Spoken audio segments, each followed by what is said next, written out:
bien, on va démarrer cette audition puisque une partie des membres de la délégation et des rapporteurs nous ont d'ores et déjà rejoints. Laure Darcos, rapporteur, va nous rejoindre et j'ai déjà Marie-Pierre Monnier qui est à mes côtés ici en présentiel et je vois que nous avons aussi des personnes connectées. Chers collègues, mesdames et messieurs, j'ai l'honneur de présider aujourd'hui cette réunion en l'absence de notre collègue et présidente Dominique Vérien, présidente de la délégation, retenue par un déplacement à l'étranger avec la commission des lois. Dans le cadre de nos travaux sur la thématique femmes et sciences, entamée à la mi-février, nous organisons cet après-midi une table ronde consacrée à la lutte contre les violences sexistes et sexuelles dans les études et carrières scientifiques.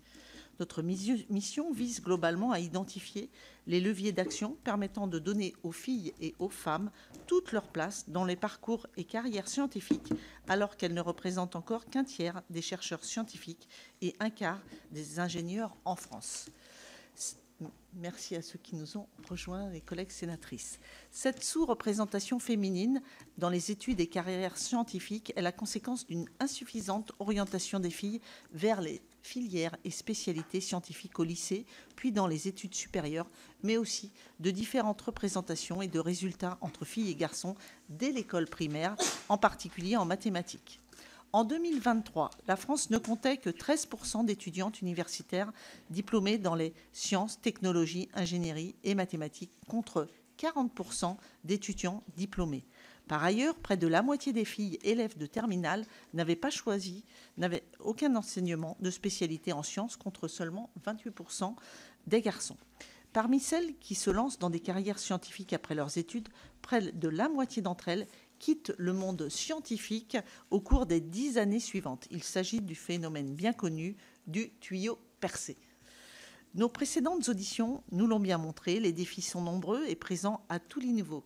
Ceux de la famille, du système éducatif, des différents paliers d'orientation dans l'enseignement secondaire et supérieur, des trajectoires professionnelles et plus globalement au niveau des politiques publiques dans leur ensemble.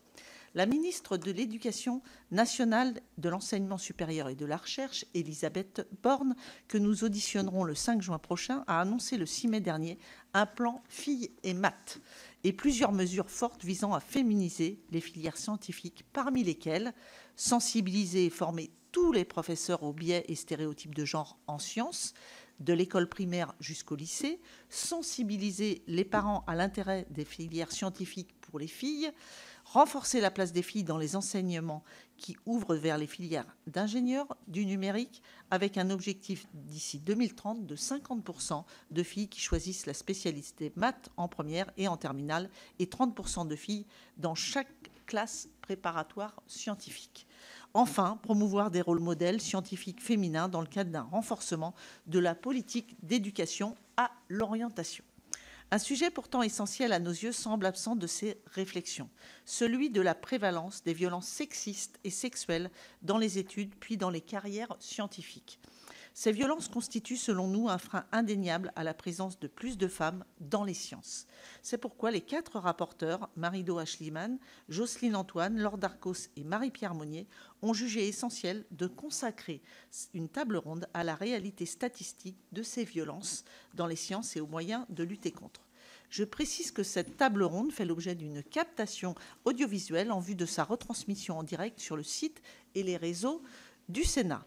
Pour évoquer ces sujets, nous avons le plaisir d'accueillir cet après-midi au Sénat avec nous Véronique Lestang-Préchac, sous-directrice au sein du service de la coordination des stratégies de l'enseignement supérieur et de la recherche, accompagnée de Chloé Moore, chargée de mission égalité droits LGBT+, et lutte contre les violences sexistes et sexuelles au sein du ministère chargé de l'enseignement supérieur et de la recherche. Bienvenue, mesdames.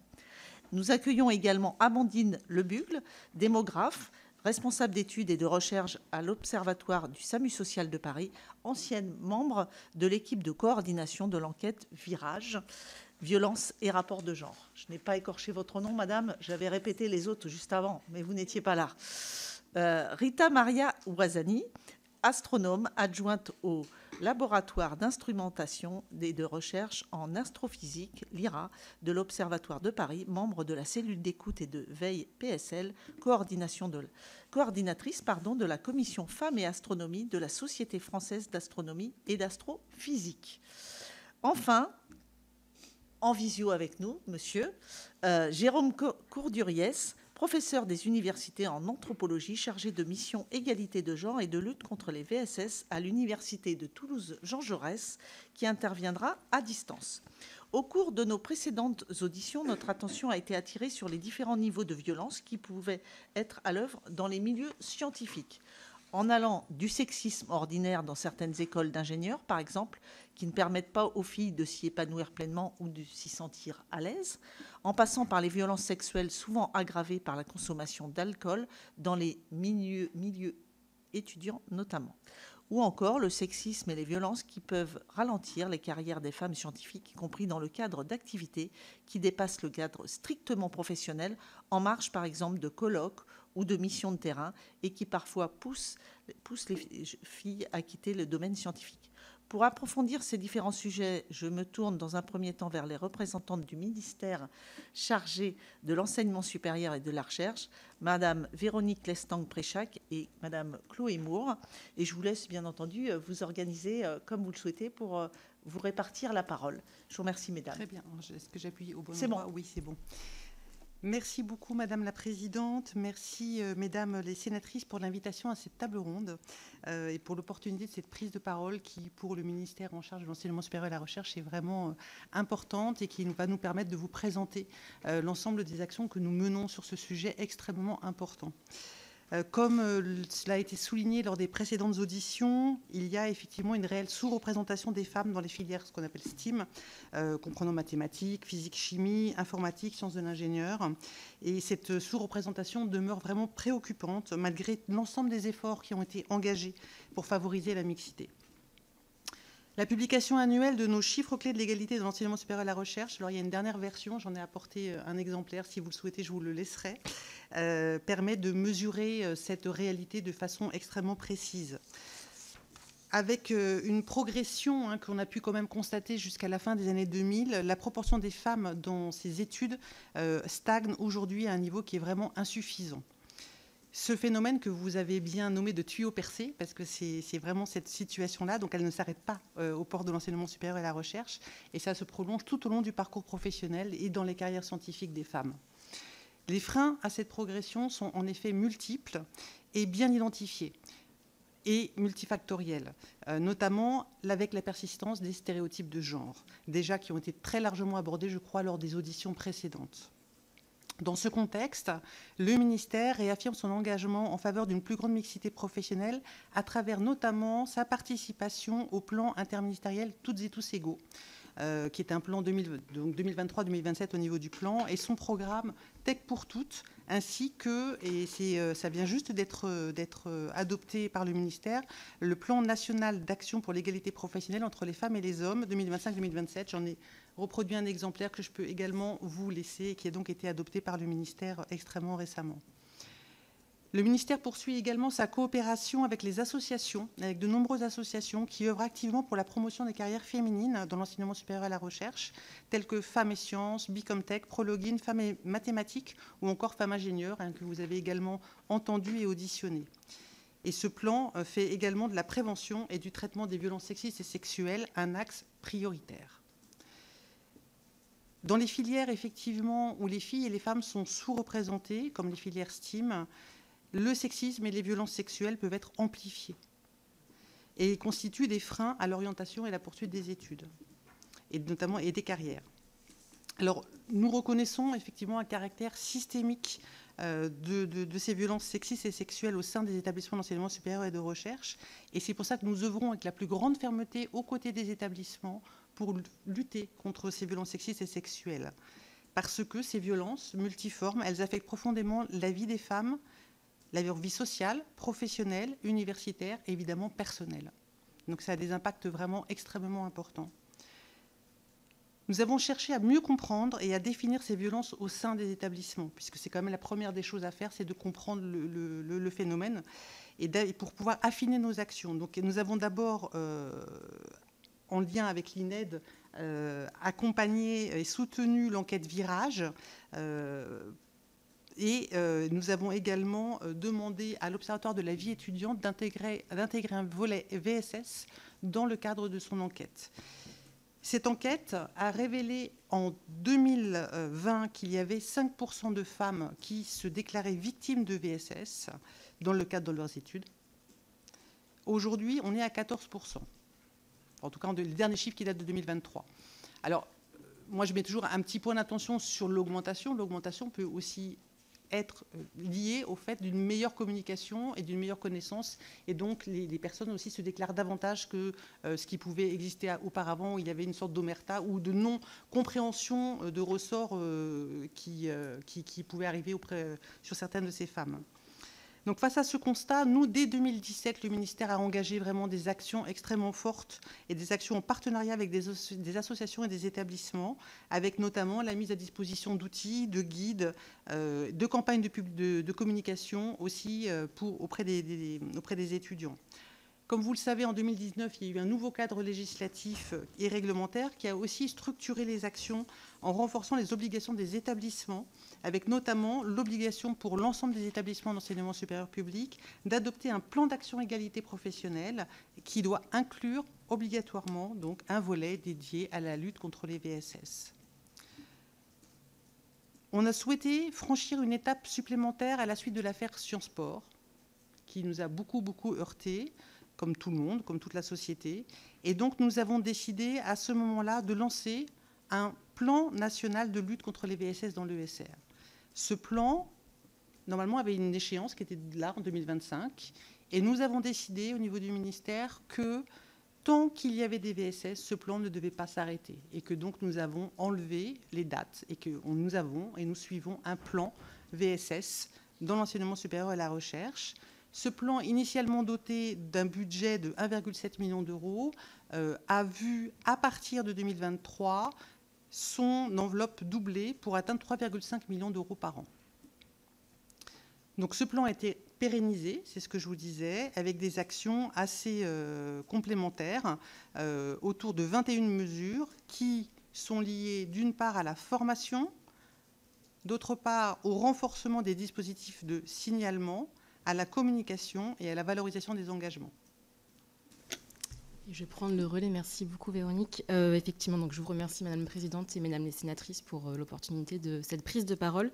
Et je vais rentrer un peu plus en détail sur les actions qui ont été menées dans le cadre de ce plan national, notamment au titre de l'axe 1. Donc, on met un plan de formation et de sensibilisation d'envergure qui témoigne de notre volonté vraiment de transformer durablement les pratiques, avoir vraiment un changement au niveau des normes et de l'ensemble de la société et communauté universitaire. Nous continuerons d'ailleurs dans le cadre de nos prochaines feuilles de route, donc dans la prolongation de notre plan, à axer la formation à mettre la formation comme axe prioritaire de nos actions. Donc dans le cadre de cet axe, on a vraiment eu deux objectifs. Le premier, de professionnaliser l'ensemble des membres de dispositifs de signalement, donc de l'ensemble des personnels qui vont être en charge de prendre, de suivre et d'accueillir les signalements de VSS, donc vraiment les former à l'écoute, à la prise en charge des VSS. C'est un travail qu'on mène avec des partenaires associatifs, notamment Jurissup, VSS Formation, mais également notre inspection générale de l'éducation, du sport et de la recherche qui a dans le cadre de ce plan, créé une mission permanente sur les VSS. Donc on a 2 inspecteurs et inspectrices qui suivent ces sujets-là et qui forment notamment sur les enquêtes administratives. Donc depuis 2021, c'est une centaine de formations et plus de 4000 agents-agentes qui ont été formés et qui donc œuvrent sur le terrain sur la prise en charge des VSS.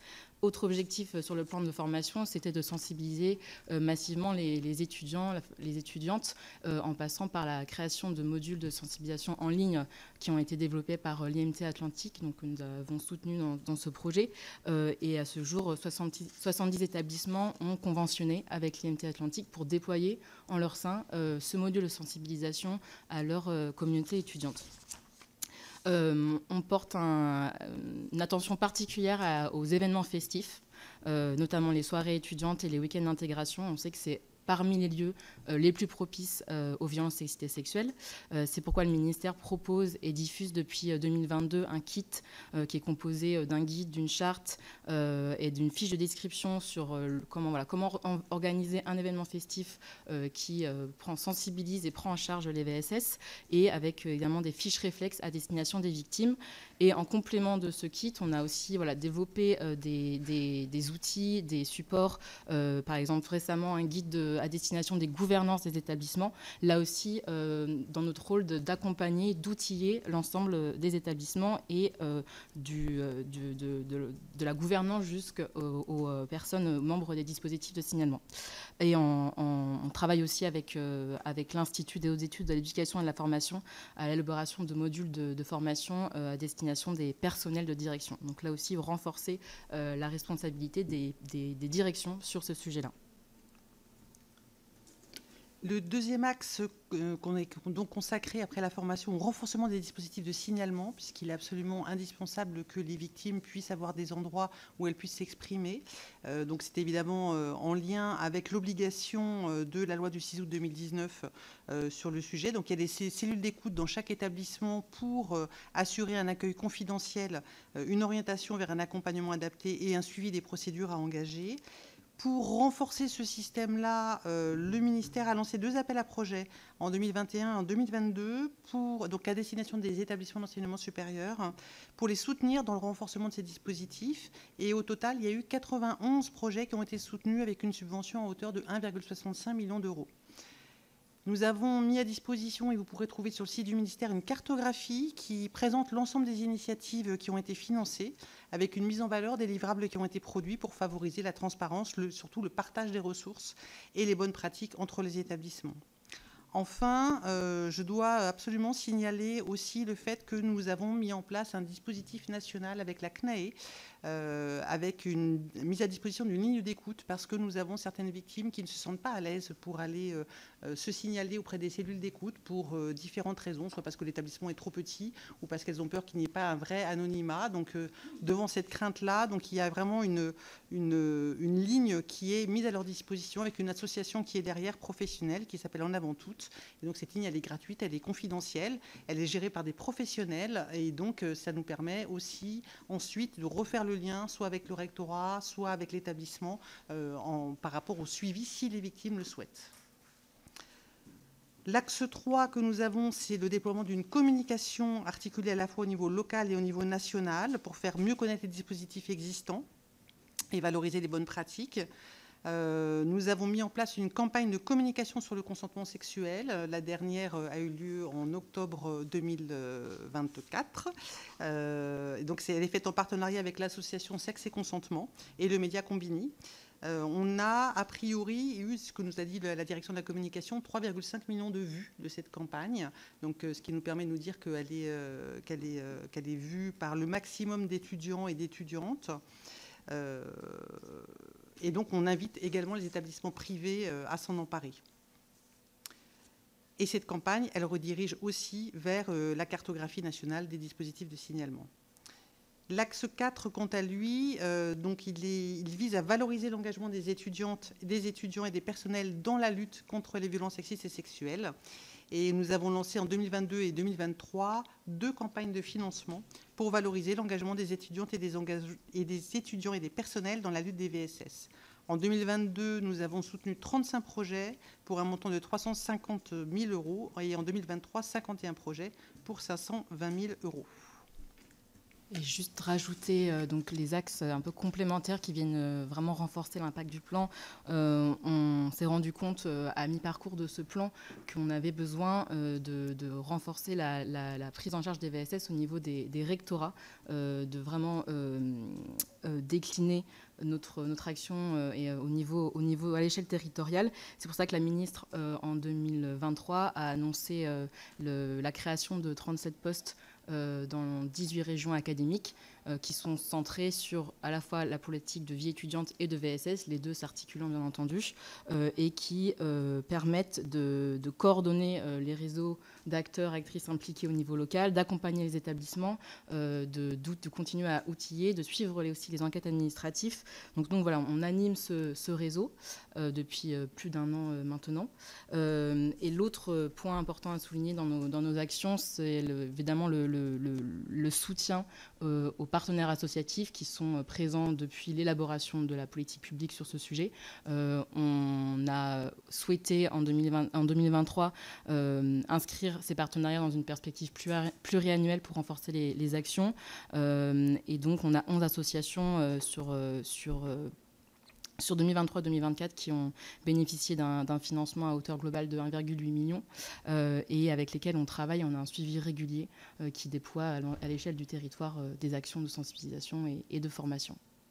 Et notamment, ce sera peut-être le dernier point, sur les partenariats associatifs, des associations notamment qui œuvrent pour la mixité des filières, qui portent des projets VSS. Donc on travaille vraiment, on articule notre politique d'égalité professionnelle avec la politique de lutte contre les VSS sur ce sujet. Merci beaucoup, mesdames, pour cette présentation complète. Et je ne doute pas que les rapporteurs et les membres de la délégation pourront vous interroger à l'issue de vos exposés à toutes et à monsieur en visio. Je vais passer la parole maintenant à Amandine Lebucle, qui est démographe, je le rappelle, et ancienne membre de l'équipe de coordination de l'enquête Virage, violence et rapport de genre, en charge notamment du volet université de cette enquête. À vous, madame. Oui, madame la présidente et mesdames les sénatrices, je vous remercie de m'avoir conviée aujourd'hui pour parler des violences sexistes et sexuelles survenant dans le cadre des études. Ce sujet m'a mobilisée pendant plusieurs années lorsque j'étais chercheuse contractuelle à l'INED et que je travaillais sur l'enquête Virage, c'est-à-dire l'enquête violence et rapports de genre, contexte et conséquences des violences subies par les femmes et les hommes en France. Ma présentation va porter sur la mesure des violences au sein de l'enseignement supérieur, car pour combattre le phénomène, il faut en avoir une bonne connaissance. Pour mesurer les violences dans le cadre des études, il existe en fait deux types d'enquêtes. D'un côté, des enquêtes réalisées sur des échantillons aléatoires dont les résultats sont représentatifs de la population étudiante et donc scientifiquement prouvés. Il s'agit, c'est le cas notamment de l'enquête Virage dans son volet principal, ou aussi, vous l'avez mentionné tout à l'heure, l'enquête conditions de vie des étudiants de l'Observatoire national de la vie étudiante, donc qui depuis 2020 inclut un module sur les violences en général et les violences sexistes et sexuelles en particulier. De l'autre côté, il existe des enquêtes réalisées sur Internet destinées à l'ensemble d'étudiants, soit d'une université, d'une filière. Là, on n'est plus dans un cas d'enquête basée sur un échantillon aléatoire. Ce sont des personnes volontaires qui ont connaissance de l'existence de l'enquête qui vont y répondre. Dans l'idéal, en fait, il faudrait que tous les étudiants répondent à l'enquête pour que les résultats soient représentatifs. Or, ce n'est jamais le cas. Et la bonne réussite de l'enquête repose sur une bonne campagne de communication, une large diffusion de l'information pour qu'un plus grand nombre de personnes y répondent. Donc la bonne réussite de l'enquête repose sur une bonne campagne de communication. Et la première enquête de ce type en France a été le volet université de l'enquête Virage. Mais c'est le cas aussi de beaucoup d'enquêtes à l'heure actuelle, puisque beaucoup d'universités lancent leurs enquêtes à destination de leurs étudiants. Pour citer par exemple l'enquête Safe Edu qui a été réalisée en 2024 par auprès d'étudiants de Sciences Po, de l'Université Paris-Cité ou encore celle de l'École Polytechnique, Centrale Supélec, l'Université de Nantes, etc. Il y en a pas mal maintenant. Dans la suite de mon propos, je vais m'appuyer sur l'enquête Virage qui a la particularité d'être réalisée à la fois sur un échantillon aléatoire en population générale et un échantillon de volontaires de 4 universités. Donc, l'enquête Virage comprend plusieurs volets. Le volet principal a été réalisé auprès de personnes âgées de 20 à 69 ans, en ménage ordinaire, contactées par téléphone via des numéros tirés au sort. Et là, au total, environ 27 000 personnes ont été interrogées, soit 15 000 femmes et 12 000 hommes qui ont répondu donc, au questionnaire. Puis, profitant d'un accès à un questionnaire mis sur Internet et anticipant que dans le volet principal, il y aurait peu d'étudiants, on s'est rapproché de 4 universités, de plusieurs universités. Et en fait, au final, c'est dans 4 universités que ce dispositif a pu être mis en place. En fait, on s'est associé donc à l'Université Paris Diderot, Institut de physique du Globe de Paris, l'Université Paris 1, Panthéon-Sorbonne, l'Université de Bretagne occidentale, l'Université de Strasbourg, pour une diffusion de l'enquête à l'ensemble de leurs étudiants, quel que soit leur niveau de diplôme et leur filière. L'intérêt avec ce dispositif complémentaire était d'augmenter le nombre de personnes étudiantes pour avoir une meilleure connaissance des violences subies dans le cadre des études. Et dans ce volet complémentaire, en fait, il y a un peu plus de 6000 questionnaires qui ont pu être obtenus. Si le nombre de questionnaires paraît relativement élevé, en fait, le taux de participation à l'enquête a été plutôt relativement faible et variable d'une université à l'autre, allant de 4 à 8% selon les universités, soit un taux général inférieur à ceux qui sont observés par d'autres enquêtes à destination d'étudiantes et d'étudiants réalisées dans les universités, et notamment l'enquête conditions de vie de l'ONVO. Plusieurs raisons à ça, la campagne de communication qui a été plus ou moins importante d'une université à l'autre, le nombre de relances, le moment de passation de l'enquête, elles ont toutes été passées au 2e semestre universitaire, mais certaines plus tardivement que d'autres. Et aussi, comme les personnes avaient connaissance de l'enquête via la messagerie universitaire, il faut que les étudiants utilisent cette messagerie pour en avoir connaissance et puissent rentrer dans le questionnaire. Et enfin, plus généralement, c'est l'intérêt porté aux enquêtes qui a pu jouer sur le taux de participation de l'enquête. Donc maintenant, comment on va interroger les violences? L'enquête Virage qui a été réalisée en 2015 s'inscrit dans la continuité de l'ANVEF, donc l'enquête nationale sur les violences envers les femmes en France, qui avait été réalisée en 2000.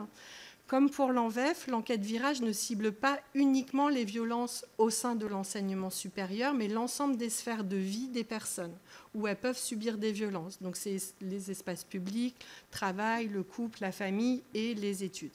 Mais à la différence de l'ANVEF, et c'est peut-être là une première différence, les violences subies dans le cadre des études supérieures dans l'ANVEF, les violences subies dans le cadre des études supérieures étaient interrogées au même moment que les violences subies dans le cadre professionnel.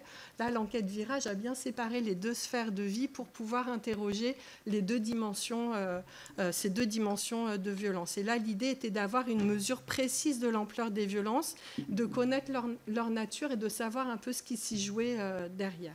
Et de fait, on répondait aux besoins de connaissances sur les violences qui s'exprimaient alors vis-à-vis des étudiantes et des étudiants.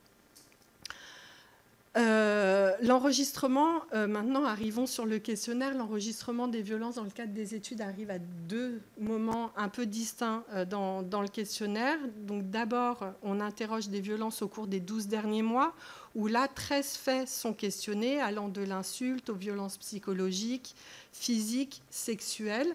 Donc, en fait, c'est important, à mon sens, de ne pas centrer seulement l'interrogation sur des violences sexistes et sexuelles, puisqu'il y a une dimension de continuum des violences où on a besoin de savoir quelles sont toutes les autres formes de violences qui peuvent graviter autour des violences sexistes et sexuelles.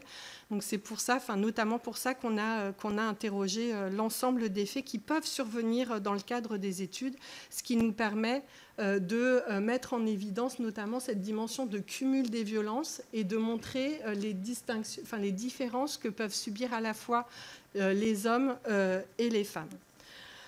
Une autre partie du questionnaire était un petit peu plus large, puisque là, ce sont les faits qui survenaient avant les 12 derniers mois qui étaient questionnés, et les violences dans le cadre des études étaient certes interrogées, mais elles étaient mélangées avec les autres sphères de vie.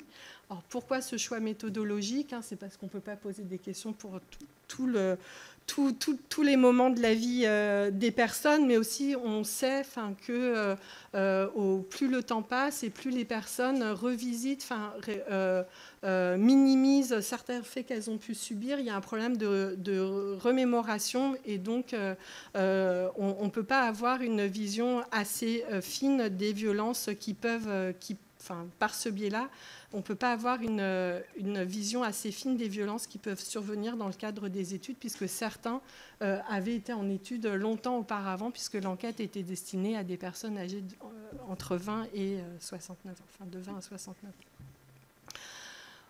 Autre point important, l'interrogation des violences répond à certains principes méthodologiques dans le champ d'étude des violences qui étaient déjà validés par l'ANVEF. Donc, première chose, à aucun moment il n'y a le mot violence qui apparaît, ni dans la présentation de l'enquête. L'enquête était en fait présentée comme une enquête sur les conditions de vie, la santé et la sécurité des personnes ou des étudiants dans le volet université, et ni dans la formulation des questions. Les termes génériques tels que agression, violence ou les qualifications précises comme le harcèlement sexuel, le viol ne sont pas utilisés. Aucun terme juridique n'est employé car les catégories peuvent être floues pour les personnes et on mesure les violences en fait par la survenue de faits. Cela en fait permet de s'assurer que le recueil des violences répond aux mêmes définitions pour toutes les personnes qui répondent. Et enfin, pour un meilleur recueil des données, les faits sont contextualisés selon les sphères de vie considérées. Donc pour les études, il y avait régulièrement une remémoration qu'on parlait des violences qui pouvaient survenir dans le cadre des études. Et il y a également une dissociation entre l'énoncé des faits de violence et l'interrogation sur les modes de vie et les caractéristiques sociodémographiques. Cela intervenait à deux moments complètement différents dans le questionnaire. Bon, alors que nous apprend Virage, et aussi je vais m'attacher, suite à cette présentation, je vais vous montrer un peu les différences qu'on peut avoir selon les dispositifs de collecte. Déjà, premier constat, le taux de prévalence est différent selon qu'on est en population générale ou dans le cadre de l'enquête Virage Université. Dans l'enquête Virage principale, c'est 16% des femmes et 15% des hommes qui ont répondu donc, au module sur les violences dans les études qui ont déclaré au moins un fait de violence au cours des 12 derniers mois.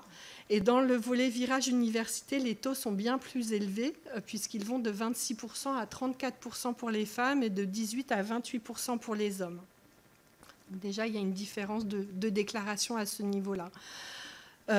Quand on regarde la nature des faits qui sont déclarés, en fait, ils sont relativement proches. Il n'y a pas vraiment de différence qui saute aux yeux. En tout cas, les faits les plus souvent rapportés pour les femmes vont être les propos et attitudes à caractère sexuel, suivis des propositions sexuelles insistantes et de l'appropriation abusive du travail.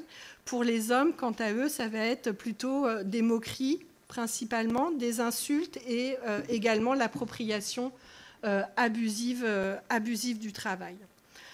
Mais si les déclarations faits par fait permettent d'avoir une bonne connaissance des violences subies, elles ne mettent pas en évidence les cumuls de faits. Or, dans le champ de recherche, je l'ai dit déjà, cette dimension est cette dimension, elle est centrale car elle permet de mettre en évidence le continuum des violences. L'enquête université montre bien ce cumul de faits de violence, car la moitié des étudiantes et la moitié des étudiants qui ont déclaré au moins un fait, en fait, en déclarent plusieurs. Donc, ce qui veut bien dire que, c'est rarement, ça arrive, mais c'est rarement un seul fait qui arrive une seule fois. Il y a souvent du cumul qui apparaît. Pour rendre compte de ce cumul, on s'est appuyé sur une méthode de classification hiérarchique qui permet de regrouper les individus dont les profils de déclaration similaires. Et cette méthode nous a permis de dégager 6 situations de violence. Des violences psychologiques pas ou peu graves, des violences physiques pas ou peu graves, des violences physiques et ou psychologiques très graves. Et puis après, on avait 3 catégories liées aux violences sexuelles assez distinctes les unes des autres. En fait, où il y avait des groupes d'individus qui se départageaient assez distinctement. D'une part, les agressions sexuelles sans contact, les agressions sexuelles avec contact et enfin les agressions sexuelles avec contact et pénétration. En rassemblant près de la moitié des étudiantes et un peu plus de la moitié des étudiantes et des étudiants au cours des 12 derniers mois, en fait, la principale situation de violence déclarée dans les universités sont les violences psychologiques pas ou peu graves. La deuxième situation de violence regroupe les personnes ayant subi des violences sexuelles sans contact, avec des déclarations moins fréquentes dans le volet université qu'en population générale. Par contre, la situation de violence sexuelle avec contact sans pénétration est bien plus fréquente dans le volet université qu'en population générale, et ce en particulier pour les femmes. Elles sont en effet 2 fois plus nombreuses dans ce volet Internet à déclarer ce type de violence. Ce décalage entre les 2 taux de prévalence révèle que les femmes du volet université ont souvent répondu au questionnaire en fait, pour dénoncer des agressions sexuelles qu'elles ont pu subir. L'analyse des auteurs de violences, essentiellement d'autres étudiants, des étudiants, mais aussi des personnes inconnues, et des lieux de survenue des violences, donc dans l'enceinte de l'université, mais aussi dans les espaces environnants, suggère que les violences dans le cadre des études répondent à des dynamiques à la fois proches du travail et de l'espace public. Enfin, l'enquête montre que les violences ont un impact sur les parcours universitaires, redoublement, arrêt des études, changement de filière. Et elle révélait également que les personnes mobilisent très peu les services de l'université pour dénoncer les violences qu'elles peuvent y subir. En conclusion, les différences de résultats entre les 2 volets de l'enquête montrent bien que les enquêtes passées sur Internet sont des espaces de dénonciation des violences. L'importance des déclarations des faits de violence dans le volet de l'enquête passée dans les universités est liée au caractère volontaire du remplissage du questionnaire. Les étudiants et étudiantes touchés par les violences ont probablement plus souvent rempli le questionnaire en entier et ont peut-être pris connaissance du contenu du questionnaire par le biais de camarades ou via les réseaux sociaux, les incitant à témoigner de leur expérience de violence dans le cadre universitaire. Et à l'opposé, d'autres étudiants et étudiantes ont pu juger ne pas être concernés par les violences et ne pas remplir le questionnaire, d'autant plus que ce dernier était relativement long. Donc, en dépit d'une annonce de l'enquête comme ne portant pas spécifiquement sur les violences, on voit déjà des différences de déclaration. Donc, malgré ces différences et le bémol qu'on peut apporter, la précaution qu'on devrait porter vis-à-vis des enquêtes sur Internet, il n'empêche qu'elles sont un moyen d'avoir une bonne connaissance, non pas de la prévalence en tant que telle, mais plutôt de tout ce qui est à l'œuvre dans le cadre des violences, lorsque les personnes subissent des violences dans le cadre de leurs études. Je vous remercie de votre attention. Merci beaucoup pour cette présentation complète. Je vais laisser la parole désormais à Rita Maria Ouazali. Et donc, c'est à vous, Madame, la parole. Je rappelle que vous êtes astronome adjointe au laboratoire d'instrumentation et de recherche en astrophysique, LIRA, de l'Observatoire de Paris et membre de la cellule d'écoute et de veille, coordinatrice de la commission Femmes et Astronomie de la Société française d'astronomie et d'astrophysique. Vous cumulez, chère Madame. Tout à fait. Merci. Madame la vice-présidente, mesdames les sénatrices, chers collègues, je vous remercie vivement de m'accueillir aujourd'hui pour cette table ronde consacrée aux violences sexistes et sexuelles dans l'enseignement supérieur et la recherche. C'est un honneur pour moi de pouvoir m'exprimer sur un sujet qui me tient particulièrement à cœur. Je ne suis pas spécialiste des VSS au sens académique du terme. Je prends la parole ici non pas comme une experte en sciences sociales, mais comme une praticienne du monde de la recherche, témoin des réalités du terrain et membre de la cellule d'écoute et de veille de l'Université Paris Sciences et Lettres. Et je remercie à ce titre Sarah Assay, qui m'accompagne aujourd'hui et qui joue un rôle essentiel dans ce dispositif. Permettez-moi de commencer par évoquer brièvement mon parcours. J'ai grandi dans un environnement familial encourageant, où la curiosité scientifique était valorisée indépendamment du genre. Mais très tôt, dans le cadre scolaire puis universitaire, j'ai ressenti ce que signifie être en minorité dans des espaces historiquement masculins. À la fin de mon cursus universitaire, en master de physique fondamentale, nous n'étions plus que 5 femmes dans une promotion de 50. Ce sentiment d'isolement s'est renforcé au fil des années, sans que je mette d'abord des mots sur ce que je vivais. À l'époque, à la fin des années 2000, la question des violences sexistes et sexuelles était largement absente du débat public. Comme beaucoup de femmes, j'avais intégré des stratégies d'évitement, des réflexes d'adaptation, convaincue que c'était la norme. Le milieu scientifique ne faisait pas exception. C'est lors d'un postdoctorat au Danemark que j'ai pris pleinement conscience de l'ampleur du problème.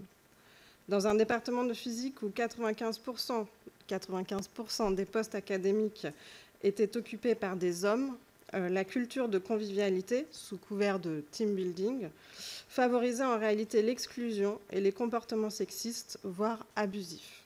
Cette expérience a été un tournant. Elle a fait naître en moi une volonté d'agir.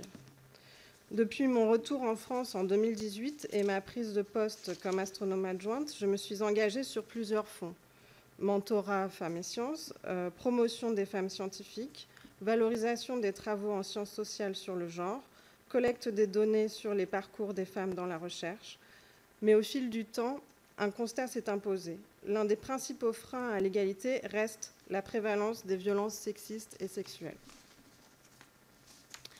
À travers mon parcours et mon engagement dans la cellule d'écoute, j'ai croisé de nombreux parcours entravés, voire brisés.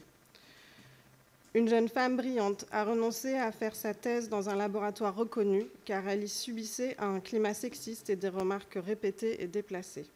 Une autre, docteur, a préféré tourner le dos au soutien d'un encadrant influent, connu pour son comportement abusif, afin de ne plus lui être redevable. Elle en paie encore le prix aujourd'hui, 10 ans après sa soutenance de thèse, enchaînant les contrats précaires. J'ai accompagné une étudiante qui, après avoir refusé les avances d'un enseignant, a changé d'université pour pouvoir poursuivre ses études. Une autre a été agressée sexuellement par un professeur lors d'un repas festif institutionnel. L'administration l'a mise en face de son agresseur et l'a sommé de se réconcilier.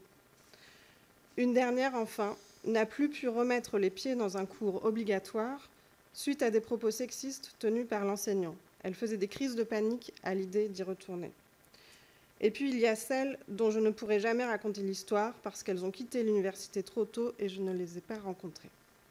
Ces témoignages ne sont pas des anomalies, ce sont des symptômes d'un système trop souvent défaillant. Tant que les violences sexistes et sexuelles resteront ignorées ou minimisées, l'égalité dans la recherche restera un mirage. Maintenant que le constat est dressé, que pouvons-nous faire ? Avant de débattre éventuellement des pistes concrètes, on a déjà commencé, il me semble essentiel de nommer les 3 freins majeurs que j'identifie à une lutte efficace contre les violences sexistes et sexuelles dans l'enseignement supérieur et la recherche. Le premier frein, évidemment, c'est le manque de moyens. C'est un mal structurel qui frappe toutes les universités et les services égalité ne font pas exception. Les cellules d'écoute sont souvent portées à bout de bras, sans financement pérenne, avec des équipes réduites, parfois même bénévoles. Deuxième frein, l'absence de volonté politique. Tant que les présidences d'universités ne s'engagent pas clairement, rien ne bouge. À l'inverse, on observe que là où les vice-présidences à l'égalité sont en place, je citerai par exemple Isabelle Kraus à l'université de Strasbourg, Isabelle Régnier à l'université d'Aix-Marseille, mais encore à l'université de Nancy ou à Rennes, les dispositifs fonctionnent, les avancées sont réelles. Troisième frein, un déficit profond de culture des sciences sociales, notamment dans les filières scientifiques. Il en résulte une méfiance vis-à-vis des enquêtes de terrain, une mauvaise compréhension des méthodologies et parfois un rejet pur et simple des outils de diagnostic. Des ressources existent. Le ministère diffuse des formations, des guides, des enquêtes types, comme on a pu encore le constater. Mais sur le terrain, les cellules d'écoute fonctionnent avec des moyens dérisoires. Dans mon établissement, nous fonctionnons avec un demi-poste pour tout piloter. Résultat, on gère l'urgence, on écoute, mais on ne construit rien sur le long terme. On ne peut pas faire de prévention. Pour conclure, je dirais qu'il faut que nous cessions de séparer les politiques d'égalité et les politiques de lutte contre les VSS. Il ne suffit pas d'encourager les jeunes femmes à faire des sciences, il faut qu'elles puissent y rester et y évoluer en sécurité. Nous ne pouvons pas, en conscience, les envoyer dans un système qui ne les protège pas. Ne rien faire, c'est devenir complice. Je vous remercie. Merci beaucoup pour la précision aussi de ce témoignage. Et donc, je vais désormais laisser la parole au dernier intervenant de cette table ronde, qui est le monsieur Jérôme Courduriès, professeur des universités et anthropologie, chargé de mission égalité de genre, lutte contre les VSS à l'université de Toulouse-Jean Jaurès. Et vous êtes notamment très engagé dans la prévention des VSS dans le cadre de ce travail de recherche. C'est à vous, monsieur. Madame la vice-présidente, mesdames, messieurs, je vous remercie de m'inviter à participer à cette table ronde, malgré le fait que, compte tenu des problèmes de liaison SNCF entre Toulouse et Paris, je suis retenu ici. D'après le rapport de l'Observatoire des violences sexuelles et sexistes dans l'enseignement supérieur, publié l'an dernier à propos de l'étude sur les VSS et les discriminations en milieu doctoral en France, près de 52% des doctorantes et doctorants estiment que le doctorat est une période particulièrement propice aux VSS, constat plus fréquemment observé chez les femmes et encore davantage chez les personnes non binaires. Près d'un quart des doctorantes et doctorants qui se rendent dans leur laboratoire plus d'une fois par an déclarent y avoir subi ou été témoins d'au moins une forme de violence, de harcèlement ou de discrimination passible de sanctions légales. Les faits relèvent surtout d'agissements sexistes ou d'outrages sexistes, mais aussi de faits discriminatoires et de harcèlement sexuel, d'agression sexuelle ou de viol. Les congrès et colloques sont également des lieux professionnels à risque puisque 7% des doctorantes et 9% des personnes non binaires déclarent y avoir subi des atteintes ou agressions de nature sexuelle. Dans 90% des cas, les auteurs de ces violences sont des hommes, très souvent des titulaires ou des chercheurs et enseignants-chercheurs émérites. Des travaux montrent que ces violences sexuelles et sexistes sont des facteurs d'ailleurs de renoncement ou de distanciation du milieu professionnel et donc de l'abandon de thèse. Tous les domaines scientifiques sont concernés, mais ces faits paraissent encore davantage prégnants dans les sciences du vivant et de l'environnement, les sciences de l'ingénieur et techniques. On ne peut que remarquer que dans les mêmes domaines, cela a déjà été dit, les femmes sont moins nombreuses à tous les échelons, surtout au grade de professeur et assimilé, et donc particulièrement dans l'encadrement de thèse.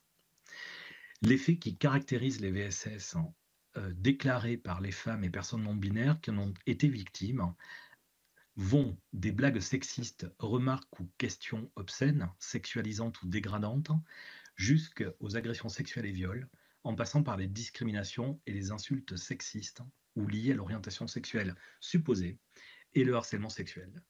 Les VSS s'observent dans toutes les sphères de la vie sociale. L'enseignement supérieur et la recherche présentent toutefois un certain nombre de situations à risque. Je voudrais souligner d'abord la relation entre doctorante, doctorant et directrice de thèse ou directeur de thèse, qui est très hiérarchisée. En même temps, elle est peu codifiée, paradoxalement, et prend souvent la forme d'une relation très interpersonnelle. Ensuite, le statut de doctorante et doctorant est hybride. Quand ils ou elles bénéficient d'un financement, ils sont salariés, mais aussi ont un statut étudiant. L'avenir professionnel des doctorantes, doctorants est si incertain dans de nombreux domaines, cela a été évoqué à l'instant, et si dépendant de l'appréciation de leur encadrante ou encadrant et de leur responsable hiérarchique, qu'il peut leur être difficile de poser des limites si cela s'avérait nécessaire.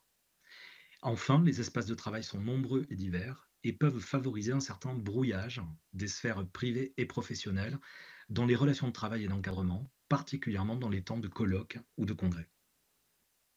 Alors si tout cela est parfaitement inacceptable, rien n'est pour autant surprenant lorsqu'on conserve à l'esprit qu'en dépit des progrès qui ont été indéniablement accomplis pour une plus grande égalité entre les femmes et les hommes en France comme dans quelques autres pays, de profondes inégalités subsistent, notamment dans le domaine professionnel, du point de vue de l'accès à des postes à responsabilité, de l'évolution des carrières et des niveaux de rémunération.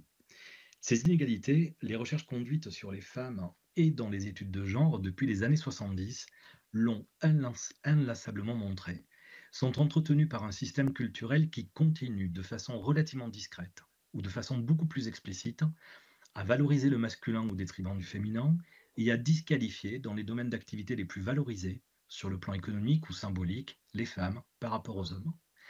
Ce qui est en cause aussi, c'est tout particulièrement l'éducation des garçons, je ne vous apprends rien, la socialisation masculine et plus généralement nos représentations des identités de genre. Au lieu du modèle de masculinité conquérante et séductrice, il nous faudrait privilégier le modèle d'une masculinité plurielle. Au lieu d'identité de genre stéréotypique et hiérarchisée, il nous faudrait privilégier le respect d'identifications de genre diverses. Dans ce domaine, les libertés et les droits acquis par certaines ou certains ne retranchent rien aux droits et libertés des autres, bien au contraire. Alors le monde professionnel scientifique n'est pas exempt de ces représentations. Je signale d'ailleurs sur cette question le travail tout à fait intéressant d'Emmanuel Godot, médecin et anthropologue, sur la coutume des carabins dans les études de médecine et les fresques sexuelles dans les salles de garde. C'est édifiant. Une révolution culturelle est nécessaire, elle est déjà en marche dans bien des secteurs, mais pour les personnes d'ores et déjà victimes, le changement n'est pas suffisamment rapide. Les institutions de l'ESR qui nous emploient ont une responsabilité particulière, ainsi que chacune et chacun de nous, enseignants, enseignantes chercheuses et chercheurs, chercheuses. Alors mon université, l'université Toulouse-Jean Jaurès, s'est emparée de ces sujets depuis plusieurs années, comme d'autres évidemment. Le nouveau dispositif de signalement mis en place par notre université début janvier témoigne de la persistance toujours prégnante de VSS. Néanmoins, il me semble que ce dispositif et ceux de quelques autres établissements qui ont été signalés tout à l'heure par notre collègue astronome permettent une prise en charge de ces situations plus satisfaisante que par le passé. Mais il y a un autre travail à mener, certainement plus difficile et plus long. C'est celui qui consiste à modifier nos façons de faire, nos façons de voir et nos façons de dire. En d'autres mots, à prévenir les situations de violence de genre et sexuelle. Alors, différentes voies d'amélioration ont été identifiées par les études, les scientifiques et une partie de nos instances. J'en énumérerai quelques-unes, bien sûr, la liste n'est pas exhaustive. D'abord, la facilitation du recrutement des femmes à des postes de maîtresse de conférences, de chargées de recherche, bien sûr, mais aussi et surtout de professeurs et de directrices de recherche. Postes auxquels nous savons toutes et tous qu'elles ne sont pas encore assez nombreuses dans les sciences expérimentales du vivant et technique. Mon université, comme d'autres, particulièrement dans le domaine des humanités, des lettres et des sciences sociales, témoigne de progrès très significatifs depuis 2019 dans ce domaine. Alors évidemment, il faut le mettre en rapport avec la part des étudiantes engagées dans ces filières. C'est un élément d'explication. Ensuite, je voudrais souligner la fluidification impérative des carrières des femmes qui devraient accéder plus fréquemment, particulièrement dans ces mêmes sciences, aux délégations, aux congés pour recherche et conversion thématique, aux nominations par exemple à l'Institut universitaire de France. Je voudrais signaler également l'accès plus fréquent nécessaire des femmes à des postes à haut niveau de responsabilité. Cela ne fait pas tout, mais sans doute que le fait que mon université soit dirigée par une femme depuis de nombreuses années n'est pas pour rien dans la meilleure prise en compte des VSS que par le passé. Je voudrais signaler enfin deux autres éléments. L'intégration des risques liés aux violences de genre et sexuelles dans les formations, à la recherche, en master et en doctorat. Et enfin, la mise en œuvre de formations obligatoires pour les enseignantes, enseignants, chercheurs et chercheuses, et les chercheuses, qui encadrent des équipes de recherche, des doctorants, des doctorantes, des masterands, des masterantes. Alors pour terminer, pour ce qui concerne la formation justement au risque des VSS dans le cadre de la recherche, je voudrais partager avec vous une initiative conduite par un collectif de doctorantes, de chercheuses et d'enseignants, enseignantes-chercheuses dont je fais partie. Nous appartenons à différents établissements. L'École des hautes études en sciences sociales, le CNRS, Aix-Marseille Université, l'Université de Besançon et l'Université Toulouse-Jean Jaurès. Il y a près de 8 mois, nous nous sommes réunis ici même à Toulouse autour d'un constat, d'un quadruple constat. D'abord, de nombreuses masterantes et doctorantes, la plupart sont des femmes, ont été victimes d'agissements sexistes, d'agressions sexuelles et de viols dans le cadre de leur recherche de terrain en sciences sociales ou de chantiers de fouilles en archéologie. Et ces expériences sont très souvent passées sous silence. Au motif en particulier que faire du terrain en sciences sociales nécessiterait nécessairement de dépasser un certain nombre de difficultés, de se dépasser soi. Deuxième constat, à notre connaissance, aucune formation aux méthodes d'enquête et à la recherche, ou si peu, n'intègre véritablement ce risque des violences de genre et sexuelles. Troisième constat, peu de textes scientifiques, épistémologiques et méthodologiques abordent cette dimension problématique de la recherche. Enfin, à notre connaissance, il n'existe aucune obligation des directeurs et directrices de thèse et des encadrants et encadrantes de recherche à se former sur cette question. Nous avons donc élaboré ces derniers mois un livret consacré aux violences sexistes et sexuelles sur le terrain, en sciences sociales et en archéologie. Il est à disposition pour l'instant sur le site internet de l'Université Jean Jaurès et sera prochainement mis à disposition des collègues doctorantes, doctorants, étudiantes, étudiants de nos disciplines.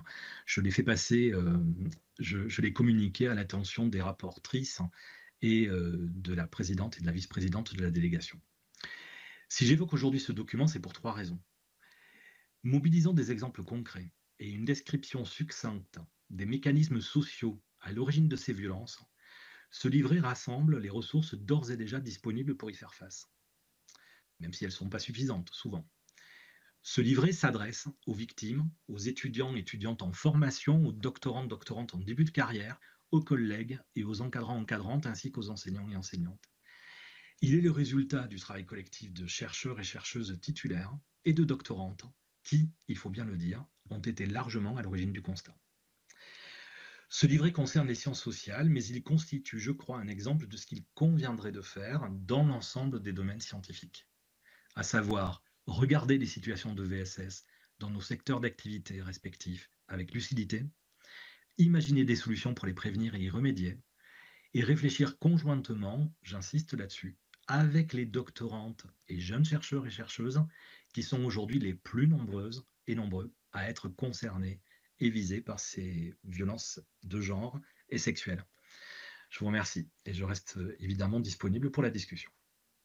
Merci à vous, monsieur, pour cet exposé. Et je dois dire que cette table ronde était très complète et toutes les informations qui nous ont été données vont probablement avoir amené nos rapporteurs et les membres de la délégation à vous poser des questions. Ce que je vous propose, c'est que, comme on a des collègues qui doivent quitter, parce qu'il y a d'autres réunions après, donc je vais d'abord prendre les questions des rapporteurs et de Laurence Rossignol, qui doit nous quitter également. Donc Laurence Rossignol et ensuite les rapporteurs, Laure Darcos et Marie-Pierre Monnier pour les questions. Et ensuite, je passerai la parole à la salle. Si vous... Donc notez bien les questions parce qu'elles vont s'enchaîner. Il y en aura peut-être beaucoup. Merci. Merci. Je remercie beaucoup les rapporteurs de cette indulgence. Merci, Madame la Présidente. Et merci, Mesdames, Messieurs, pour vos propos vraiment intéressants. Puis en plus, qui sont pour nous très rassurants parce que ça nous témoigne d'une chose, c'est que partout, ça travaille sur la question des VSS et sur le lien entre les VSS et l'exclusion des filles d'un certain nombre de filières, de professions, d'activités, etc. Merci. Je voulais juste dire un petit mot. Je ne suis pas sûre que ce soit une question ou si vous voulez me répondre, vous le ferez peut-être en privé. Comment vous expliquez qu'une enseignante ait pu être suspendue de son poste, professeur des universités, HDR, pour avoir dénoncé un collègue qui avait commis un viol sur une étudiante, et collègue par la suite condamné d'ailleurs, et que c'est elle qui a été suspendue? Alors, soit vous n'avez pas le dossier en tête, soit vous l'avez en tête, soit vous n'avez pas le dossier en tête et je vous le redirai par la suite, soit vous l'avez en tête et c'est peut-être pas l'endroit pour le dire, mais il se passe aussi ça dans l'enseignement supérieur aujourd'hui, c'est-à-dire que les enseignants qui s'impliquent aux côtés des élèves victimes sont parfois eux-mêmes victimes de sanctions de la part de leur administration et leurs collègues. Merci, chers collègues. Je passe la parole à la rapporteure Laure Darcos. Merci Madame la Présidente, merci infiniment pour tout ce que vous avez fait. Moi, je voudrais aussi inviter certaines de nos collègues qui viennent que quand on parle de VSS. Vraiment, notre rapport sur Femmes et Sciences est formidable sur plein d'autres points et c'est aussi une façon de pouvoir, dans la délégation, montrer des femmes qui réussissent, qui se battent pour qu'on soit plus nombreux dans le milieu des sciences. Et donc, j'apprécie beaucoup cette table ronde et c'était important, mais j'aimerais bien aussi que mes collègues viennent aussi pour d'autres sujets que simplement les VSS. Je voulais revenir sur plein de choses. Avec ma collègue Marie-Pierre Monnier, on se posait la question si c'était valable aussi, les dispositifs pour les écoles privées. En fait, on n'en a pas du tout parlé. Également, à part finalement Madame Moisani et notre dernier Monsieur Couduriès, en fait, ce qui me frappe, c'est que on a l'impression que vos études ou vos dispositifs sont surtout faits pour des VSS entre étudiants.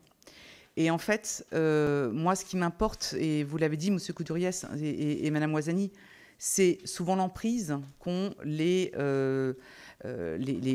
directeurs de thèse et directeurs de labo sur les jeunes femmes.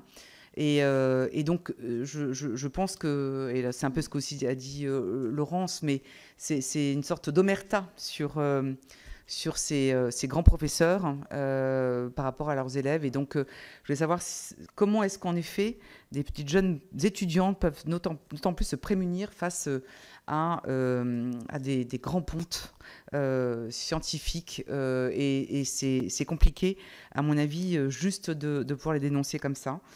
Et quand vous parlez de professionnels, est-ce que ça veut dire aussi, notamment avec les forces de l'ordre? Moi, je suis du plateau de Saclay. On a un travail très, très intense avec la gendarmerie locale, bien sûr au moment des rendez-vous festifs, mais pas que, pour plus de dialogue et une écoute attentive pour que vraiment les étudiantes puissent bien évidemment, avant de porter plainte, même avoir des instances de dialogue. Et donc là-dessus aussi, j'aurais voulu savoir si les unes ou les autres, vous avez eu ce rapport, en fait, ou en tout cas cette écoute du côté des forces de l'ordre. Et dernière chose, qu'est-ce que vous pensez des pensionnats? Beaucoup de nos interlocuteurs nous en ont parlé. C'est quand même terrible de se dire que finalement certains ou certaines demandent à ce qu'on ait maintenant des lieux non genrés. En fait, beaucoup de jeunes filles renoncent à faire des prépas scientifiques parce qu'elles sont pas forcément, elles viennent de province, et elles ont peur en fait de se retrouver dans des lieux qui vont être mixtes où il peut se passer des choses, et du coup, beaucoup nous demandent d'avoir plus de place en pensionnat de jeunes filles. Je ne pensais pas qu'en 2025, on le redirait. Et donc, est-ce que dans vos travaux, on vous en a parlé? Et ça nous intéresserait. Merci. La rapporteure Marie-Pierre Monnier. Merci, Madame la Présidente. Merci pour vos propos à toutes et tous. Et en effet, juste, je reprends le début de ce qu'a dit Laure. C'est vrai que notre mission est centrée sur femmes et filles et sciences. Du coup, j'aimerais savoir si vous disposez ou non de données chiffrées permettant d'objectiver que les femmes, filles engagées dans des carrières ou des études scientifiques risquent davantage que le reste de leurs pairs de subir des violences sexistes ou sexuelles. Parce que vous avez donné des chiffres globalement. Vous avez dit aussi qu'il y avait plus, je crois, 5%, on était passé de 5% à 16% aujourd'hui de violences sexistes et sexuelles, et vous dites que peut-être qu'elles existaient, mais que simplement elles osent plus le dire. Mais moi, nous, sur le sujet de notre mission, c'est la place des filles et des femmes dans des carrières dans les sciences. Donc je veux savoir si par rapport aux autres filles et femmes dans des carrières qui ne sont pas scientifiques, le pourcentage est le même, ou c'est plus, parce que c'est vrai qu'elles sont en minorité, donc il y a plus d'hommes, donc j'imagine que c'est plus compliqué, mais est-ce qu'on l'a? Et vous avez dit l'importance des chiffres, donc d'objectiver ça. Ensuite, vous avez parlé des outils qui ont été mis en place. Vous les avez beaucoup développés. Vous avez fait des constats et vous avez expliqué le développement des outils, les guides de sensibilisation, d'information, etc., campagne de sensibilisation.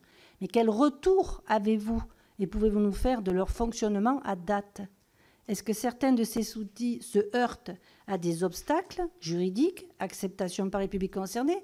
Par exemple, est-ce que dans les campagnes de sensibilisation, il n'y a que les filles qui répondent, qui viennent, qui sont concernées, ou est-ce que c'est les deux? Est-ce que, par exemple, vous avez aussi des partages de bonnes pratiques entre établissements sur le sujet? Alors, Madame Ouazani a peut-être répondu déjà à ma question suivante, puisque c'était: considérez-vous que les universités et établissements disposent aujourd'hui de moyens humains et financiers suffisants pour mener à bien ces politiques? J'ai compris que pas vraiment. Voilà. Et enfin, je reviendrai aussi sur ce qu'a dit M. Courdoriès.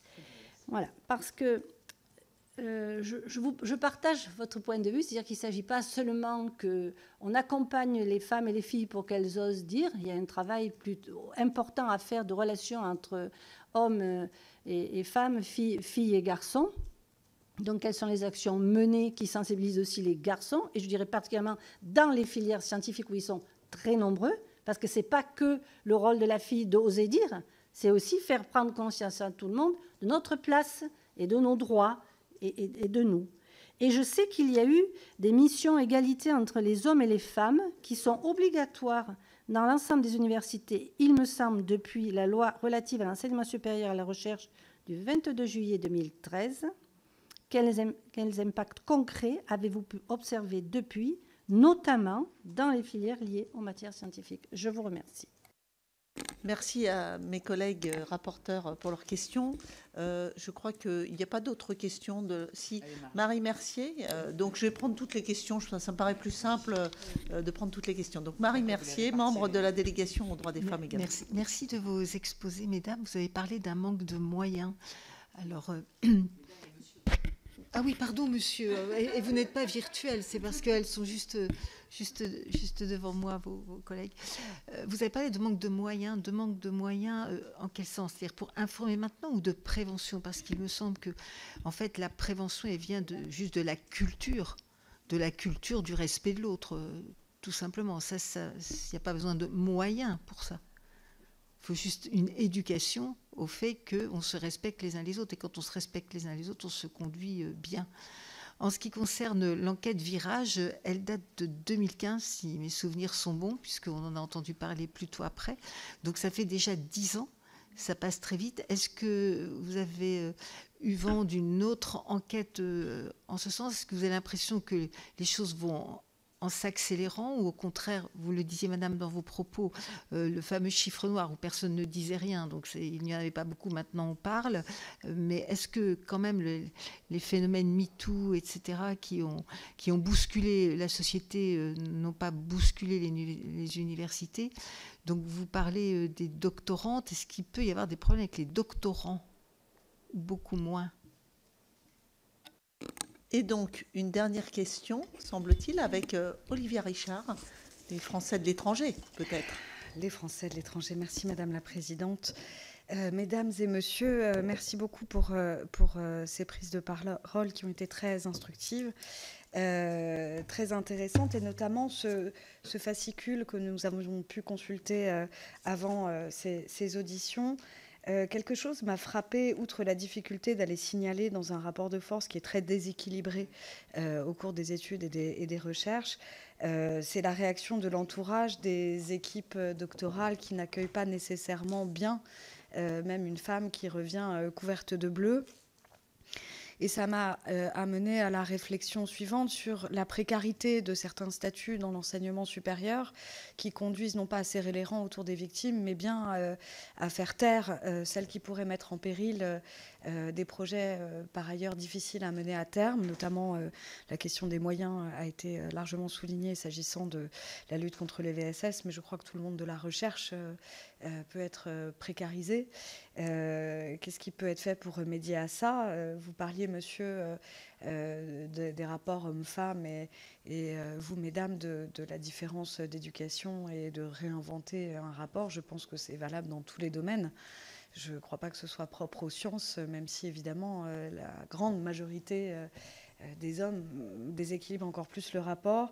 Et j'aurais une question, étant sénatrice des Français de l'étranger, vous avez cité Madame Docteur, je ne sais pas quel est votre titre, le Danemark. Avez-vous des collaborations avec d'autres pays, d'autres instituts qui pourraient inspirer la France? Merci. Eh bien, merci, mesdames, membres de la commission et rapporteurs, pour ces questions. Je vais peut-être vous laisser répondre. Vous, Madame Lestang-Préchac, d'abord, pour le ministère. Très bien, je vous remercie pour ces nombreuses questions qui montrent tout votre intérêt. Et effectivement, quand même, le lien avec les sciences, c'est vrai qu'il n'est pas spécifique. Et je comprends tout à fait vos questions sur le sujet. Alors, par rapport aux écoles privées, nous avons deux sortes d'écoles privées. D'abord, les lois ne sont pas exactement les mêmes. Vous savez que le cursus législatif et réglementaire n'est pas tout à fait le même. Pour ce qui concerne les établissements supérieurs d'enseignement, enfin les établissements d'enseignement supérieur privés d'intérêt général, il y a un contrat entre le ministère et ces établissements. Aujourd'hui, du fait de la loi, de toute façon, ils sont obligés eux aussi d'avoir un dispositif, mais pas sur les mêmes critères, puisqu'encore une fois, ils sont privés. Mais nous réfléchissons, et notamment dans le cadre de la proposition de loi Lévy, qui est en ce moment en cours de discussion à la CMP, justement à élargir le sujet aux écoles privées, c'est-à-dire que, en tout cas, d'enseignement supérieur privé d'intérêt général, donc de voir comment les choses peuvent se faire dans le cadre d'un contrat. Donc je sais qu'en tout cas, il y a des négociations, il y a des discussions en cours en ce moment sur la loi, donc sur la proposition de loi, donc nous verrons ce qui va en ressortir. Sur les VSS, que entre étudiants, non. Vraiment, non. Oui, non, vraiment, non. vraiment pas. Oui, c'est important parce que en fait, c'est ce qui remonte beaucoup quand même des événements festifs. Et les enquêtes qui ont été citées, notamment qui ont été faites sur le plateau de Saclay, mais de façon plus générale, qui nous sont remontées, ont pu montrer effectivement que beaucoup d'étudiants ne se sentent pas à l'aise dans ces événements festifs et que ça, c'est un vrai sujet. Donc, on travaille beaucoup dessus. Mais évidemment que ce n'est pas exclusif. Bien au contraire, je veux dire qu'ont été évoquées des questions d'études de terrain. Vraiment, c'est un vrai sujet. Les questions du doctorat, c'est un vrai sujet sur lequel on travaille aussi beaucoup. Nous avons aujourd'hui on a une coordinatrice sur le doctorat au niveau de l'enseignement supérieur et la recherche qui travaille de façon plus globale sur la revalorisation du doctorat. Mais ça fait partie des réflexions que nous avons ensemble, de voir comment on peut accompagner au mieux les doctorantes et les doctorants, certains doctorants aussi, puisqu'encore une fois, comme vous le disiez, les personnes non binaires et les personnes qui sont LGBT sont vraiment, elles aussi subissent beaucoup de VSS. Et donc il y a un travail qui est fait et qui est réfléchi à ce sujet. Et vous dire également qu'il est vrai qu'il y a un binôme avec le directeur ou la directrice de recherche et l'enseignant et l'étudiant et l'étudiante. Mais aujourd'hui, c'est quand même beaucoup plus encadré avec d'abord les contrats doctoraux, avec dans les laboratoires, le suivi de la thèse n'est plus fait qu'en binôme. Donc il y a quand même aussi un changement assez important à ce sujet et les choses ont été quand même modifiées. Ce qui n'empêche pas l'existence de ces situations. Nous en avons parfaitement conscience, ça nous remonte peut-être pas suffisamment, mais en tout cas c'est un sujet. Sur les forces de l'ordre. Juste pour aller plus loin, ce genre de plainte d'un adulte, d'un professeur, est-ce que ça pourrait remonter jusqu'à l'inspection générale en fait, à ce moment-là D'accord. Tout à fait. En fait, il y a plusieurs procédures. Déjà, un président d'université peut lui enclencher une procédure après une enquête administrative qui établit les faits et saisir la section disciplinaire qui se réunit.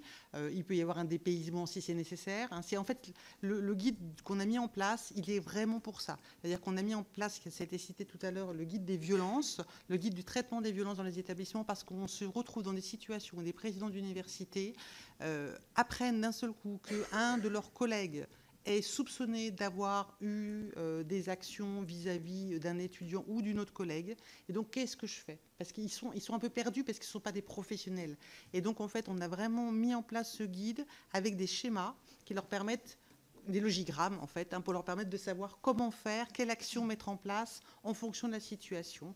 Et ça peut aller évidemment jusqu'à la saisine de l'inspection générale pour faire des mesures, des enquêtes administratives et savoir exactement. Et puis ça n'empêche pas les mesures conservatoires qui sont absolument indispensables dans ce genre de situation, avec toute la difficulté toujours, qui est de préserver comment on appelle ça, la présomption d'innocence, exactement. Parce qu'il peut y avoir aussi, il faut vraiment en tenir compte. Pour les forces de l'ordre, alors sauf si vous souhaitez compléter, d'accord, je continue. Alors sur les forces de l'ordre, comme vous le savez, en termes de compétences, en tout cas pour les universités, ce sont les présidents d'université qui ont ces compétences de maintien de l'ordre et d'appeler les forces de l'ordre sur leur périmètre. Donc, moi, je suis preneuse des exemples qui fonctionnent bien, évidemment, avec les forces de l'ordre. Et oui, et c'est ce que je pensais, et de façon plus globale, plutôt avec le parquet. Nous avons des exemples plutôt de liens, parce que, comme vous le savez, les établissements et tout fonctionnaire dans l'exercice de ses fonctions doit dénoncer des faits à partir du moment où il donne la connaissance. Donc c'est l'article 40 du Code de procédure pénale, et là-dessus, certaines universités ont mis en place des conventions avec le parquet. Vous voulez, c'est ça. Et des associations aussi. Et des associations. Sur les pensionnats non genrés, moi, j'ai pas d'éléments particuliers sur le sujet. J'ai pas été, spécifiquement.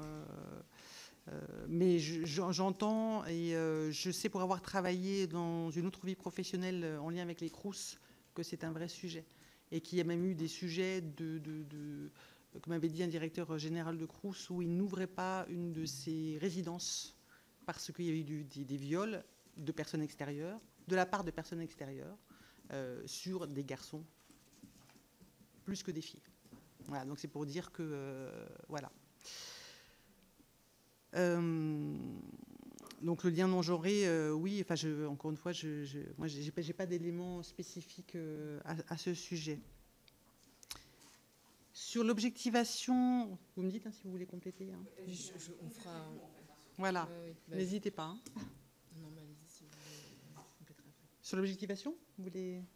Peut-être que Amandine Lebuc sera Oui, même je pense que oui, je pense que tout à fait.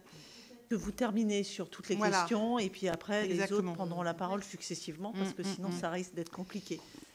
Donc le lien avec les carrières scientifiques, eh bien en fait, je pense que c'est encore plus marqué, même si on ne peut pas l'objectiver. Et ça, je vais laisser effectivement mes collègues plutôt en parler, puisqu'en fait il y a effectivement une prévalence d'hommes, donc de fait, mais je ne peux pas l'objectiver. À ce stade, moi, je n'ai pas d'éléments qui permettent d'objectiver les différences entre les différentes filières.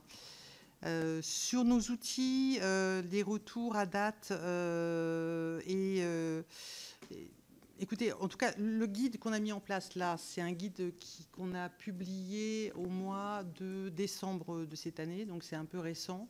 Les chargés de mission vie étudiante et VSS dans les rectorats qui ont un vrai rôle d'accompagnement, qui ne font pas la place des établissements, mais qui ont un vrai rôle d'accompagnement des établissements pour la mise en place des procédures, pour l'accompagnement des enquêtes administratives, etc. Ça fait à peine 1 an, donc nous les formons. Donc on sait qu'elles sont saisies, qu'il y a des choses qui se mettent en place, mais c'est un petit peu récent, malheureusement, pour pouvoir avoir un réel retour sur le sujet. Oui. J'aurais des compléments. Ben, allez-y. Mais je ne sais pas si vous voulez finir la discussion.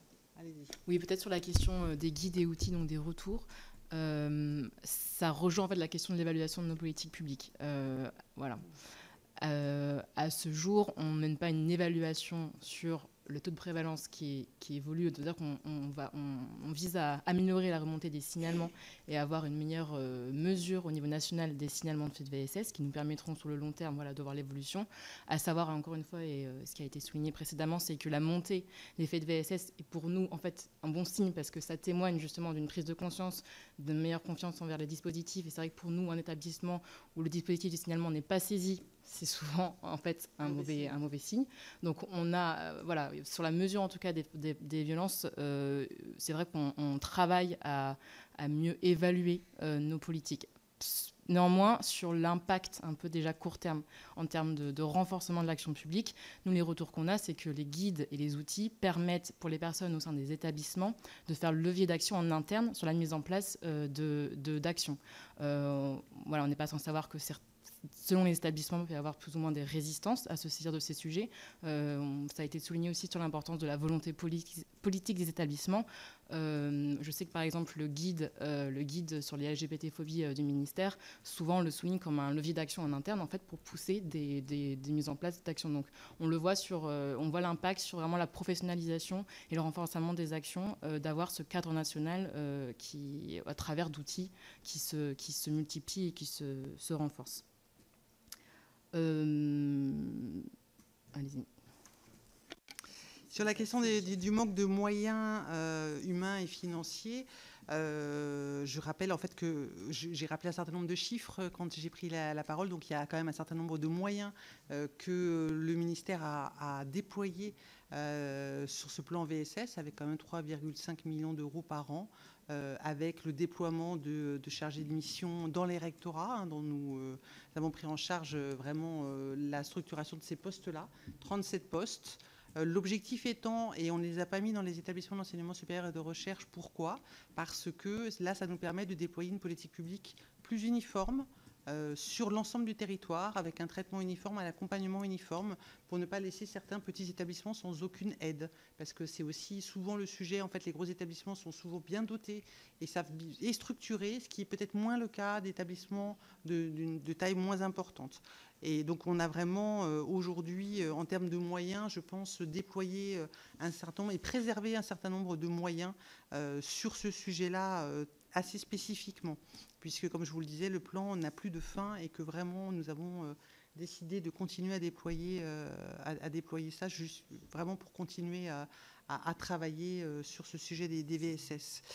Sur les missions égalité femmes-hommes, les effets, on a effectivement cette obligation. Donc, dans les établissements, on anime tout un réseau, il y a un vrai travail, on travaille de près avec les établissements. C'est assez fructueux, je trouve, comme échange. On a notre journée nationale le 18 juin, et donc on avance progressivement en termes de formation, d'accompagnement, d'échange, pour que les choses se fassent au mieux dans les établissements. Encore une fois, nous ne pouvons pas faire à la place des établissements, comme cela a été dit. Les présidents d'université ont aussi un rôle, les présidentes d'université ont un rôle extrêmement important aussi dans la façon dont ils mènent leur propre politique au sein de leur établissement. Oui, merci. Je vais apporter des éléments de réponse sur la question de Madame Olivier Richard sur les collaborations internationales, européennes, en tout cas hors du contexte français.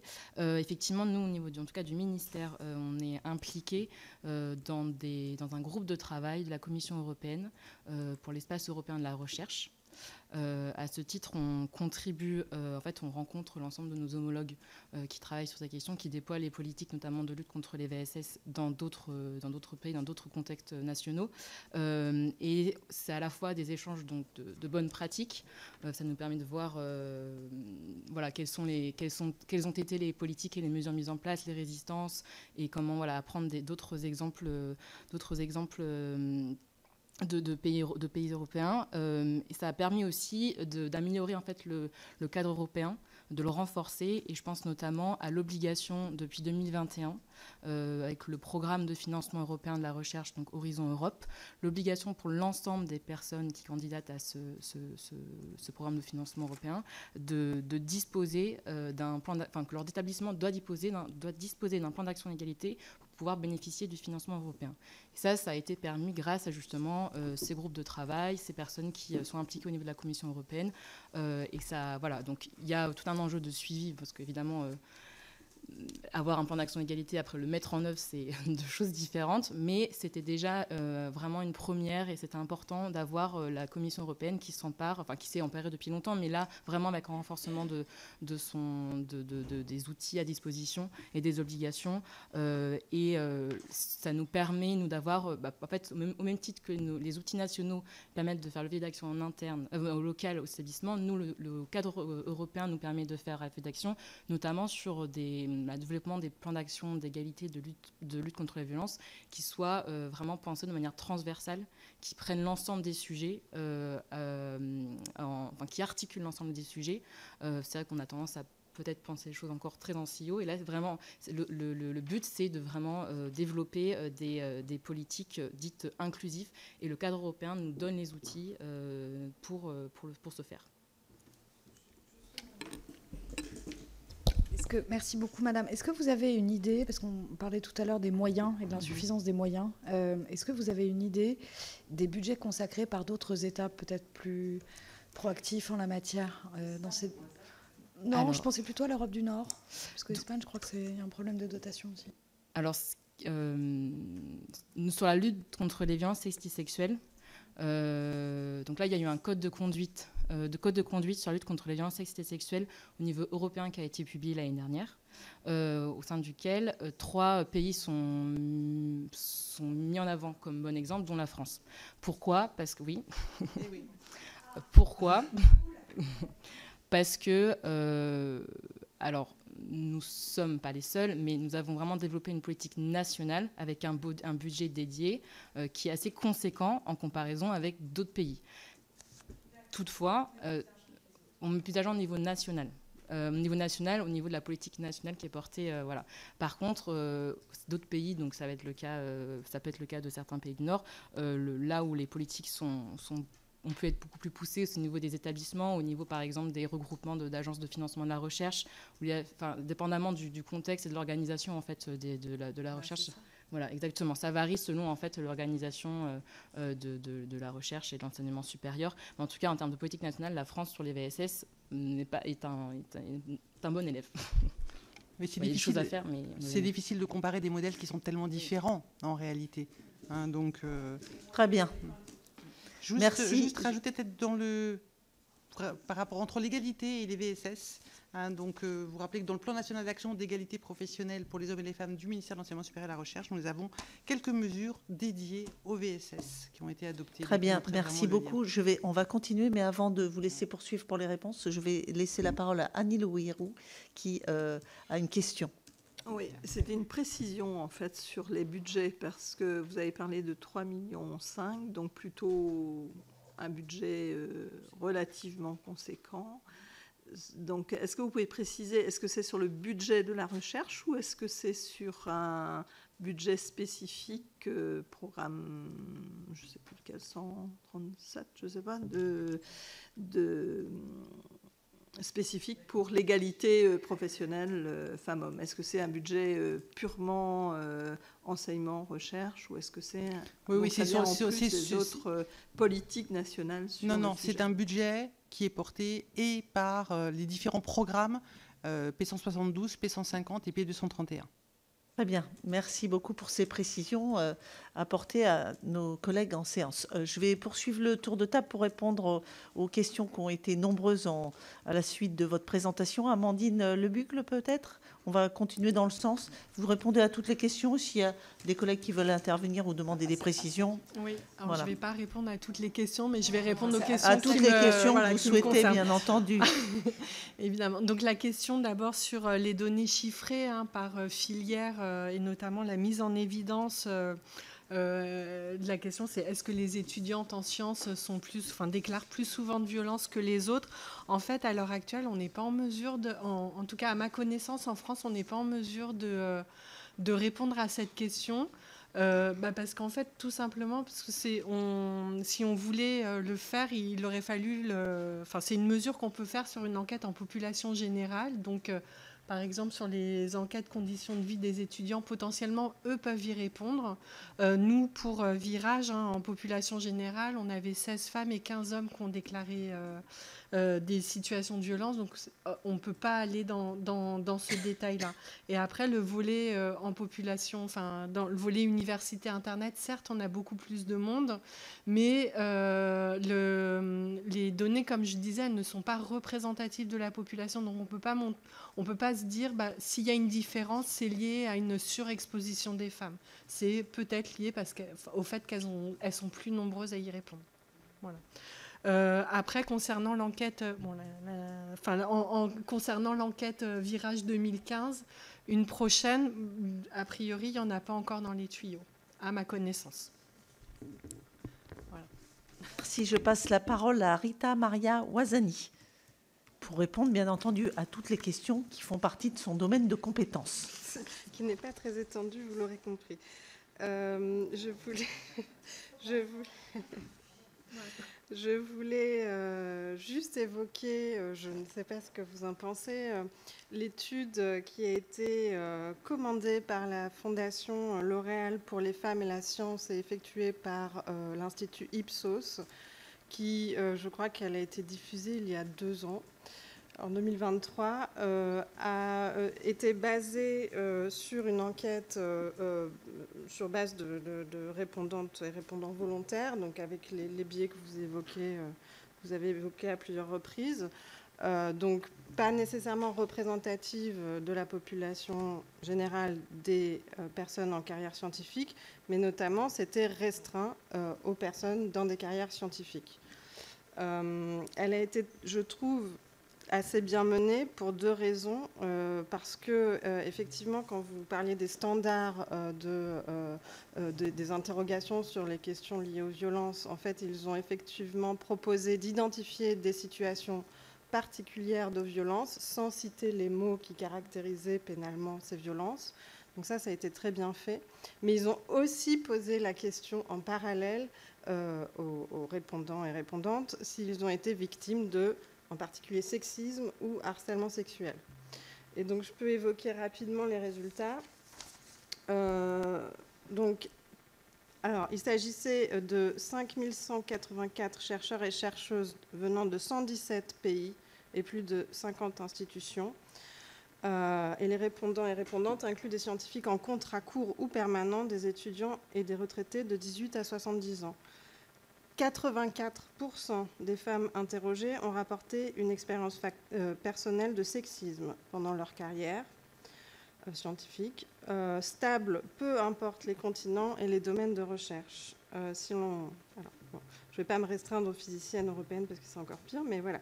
Autour de 50% des femmes interrogées rapportent avoir été victimes de harcèlement sexuel. Donc, ils interrogeaient sur le sexisme uniquement, le sexisme et le harcèlement, et pas plus grave. Et ce qui était aussi intéressant dans cette étude, c'est comme il posait à la fois la question en caractérisant les violences et juste les situations, on a pu voir que les situations de sexisme étaient très bien identifiées par les répondants et répondantes, tandis que les situations de harcèlement sexuel ne l'étaient pas. On avait une différence d'à peu près 10% de réponses en fonction, qu'on agitait le drapeau rouge ou pas. Donc ça, c'était sur l'enquête. Mais effectivement, voilà, elle n'a pas valeur pour étudier la prévalence. Mais ça reste intéressant. Je voulais juste réagir sur la question sur les internats, les pensionnats. Effectivement, il se trouve que dans les établissements de l'université PSL, on compte en particulier l'école normale supérieure, dont un certain nombre des étudiants et étudiantes sont logés dans l'internat de l'ENS. Et effectivement, un certain nombre de signalements sont liés à cela. Et je crois qu'il y a une partie mixte, une partie non mixte. Il n'y a que des mixtes. Il y a 3 ans, je crois, et les étudiants ont voté pour garder la mixte. D'accord, donc ce n'est que mixte. Voilà. Inverse, si on veut juste plaisanter 2 secondes, on a interrogé une polytechnicienne il y a quelques jours. Ils sont très peu nombreuses. Ils se marient beaucoup entre eux parce qu'en même temps, c'est la possibilité de rencontrer beaucoup de garçons puisque elles sont pas très nombreuses. Et donc en fait, il y avait une expérience assez marrante de dire qu'ils se mariaient beaucoup entre eux. Alors c'est peut-être propre à Polytechnique, mais c'était une plaisanterie. Mais je pense que du coup, les pensionnats de Polytechnique ont dû servir aussi, voilà, à faire des beaux mariages et des beaux bébés. Non, mais je plaisante. Du coup, oui, comme j'ai un petit peu insisté sur le manque de moyens, je voulais juste préciser que je pense qu'on voit clairement qu'il y a des moyens qui sont alloués à la lutte contre les VSS au plan national et au niveau du ministère. Mais moi, quand j'évoquais un manque de moyens crucial, c'était plutôt au niveau des établissements. Et je ne suis pas tout à fait d'accord de dire que les gros établissements sont plus dotés que les petits.